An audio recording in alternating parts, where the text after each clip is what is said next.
Hey guys, welcome back to Femhead. Today I want to talk about the importance in tracking personal finances. So money is a taboo topic, much like the menstrual cycle, so I think it's fitting that I'll talk about it today. So I decided to start learning more about personal finance back in December of 2015 with the first book me and my friend ever read for our little book club called Financially Fearless. From that book, I realized the importance in learning about money because knowledge is power. That is a phrase that resonates with me on every single level. Knowledge is power. Education is key. And I was finally able to see from that book and kind of what I processed from it that money is not the enemy. Money is just a tool. I used to think that I never had enough money, as I think a lot of people do. I was able to realize that I had more than enough money to support myself with where I'm at right now in life. And because I changed my perspective on not thinking I had enough money, thinking that money was the enemy, that it was this very negative, horrible thing that a lot of people struggled with and caused so much pain in people's lives, I was finally able to open myself up to more streams of income actually, because I was able to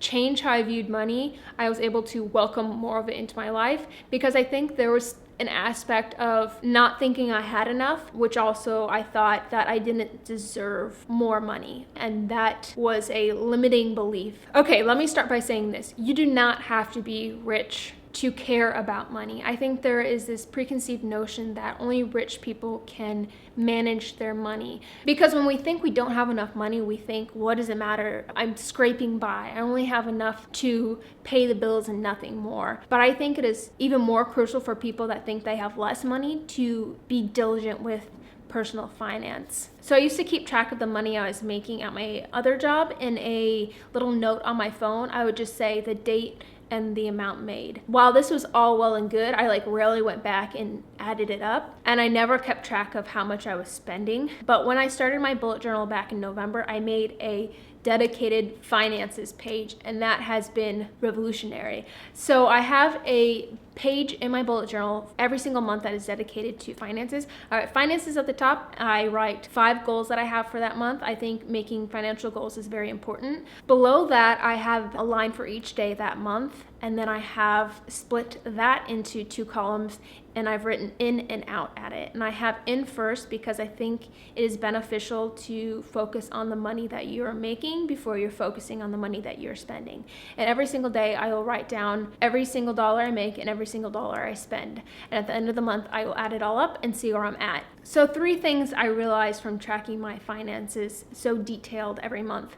I was making much more money than I thought. And while it wasn't a huge amount, and while it wasn't going to add up to that, yearly income that we think we all need to have, it was almost twice as much as I thought I was making. That coffee shop trip that I was making every day, that $5, $6, $10 was adding up. And because of that, I was able to say, you know what, I want to try working from home every day. I want to try to limit my coffee shop trips to save some money, because it's amazing how fast $5 or $10 can add up. And it's a lot nicer to add that up in your bank account rather than the money you're spending. By writing down my money, I think twice about what I spend. There's something about having to write down minus whatever dollar amount that is. That makes me, knowing I have to write it down makes you really think about things even more than I thought about them before. I'm very conscious with my consumption of things, but having to write down the little purchases like $3 for tea, $5 for coffee, $10 for this book, whatever it was, kept me from making frivolous purchases. By taking control of my money, I stopped being scared of it, I stopped ignoring it, and I started paying attention to it. So if you have this belief that you don't have enough money, that you don't make enough money, I challenge you to take a step back to see what you can do to change your relationship with money. I will put links to both the books, Financially Fearless and Big Magic, down below. But I challenge you to try and change your relationship, your perspective of money, because if you can go from thinking, I don't have enough, money is such this horrible thing, if you can go to saying, I have enough to support me with where I'm at right now in life, how can I welcome more money into my life? Where can I cut out expenses?